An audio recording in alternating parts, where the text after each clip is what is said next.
Spa सेंटरच्या आड आसामसह ईशान्य भारतातील महिलांकडून देह व्यापार राबवल्याप्रकरणी ब्रह्मपुरी येथील शेषनगर परिसरातील my health pro spa and wellness सेंटरवर शनिवारी पोलिसांनी मोठी कारवाई केली।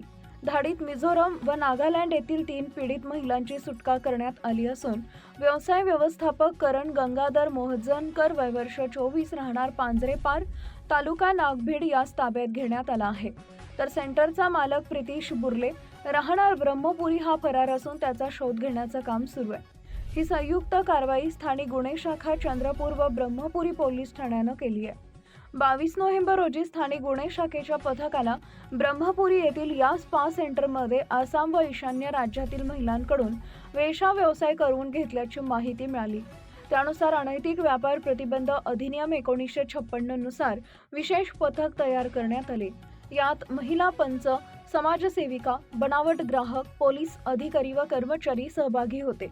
धाडीत स्पा सेंटरमधून रोख रक्कम, मोबाईल फोन, रजिस्टर, पावती बुक, स्कॅनर, कंडोम पाकिटासह 18,060 रुपयांचा मुद्देमाल जप्त करण्यात आला।